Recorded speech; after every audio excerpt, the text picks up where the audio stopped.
కే శాశ్వత సత్యమిది అందరినీ కనే శక్తి అమ్మ ఒక్కతే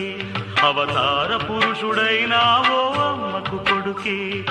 అందరినీ కనే శక్తి అమ్మ ఒక్కతే అవతార పురుషుడైనావో అమ్మకు కొడుకే అమ్మను నిల్చి దైవమున్నదా ఆత్మను నిల్చి అర్థమున్నదా జగమే పలికే శాశ్వత సత్యమిదే అందరినీ కనే శక్తి అమ్మ ఒక్కతే అవతార పురుషుడైనావో అమ్మకు కొడుకే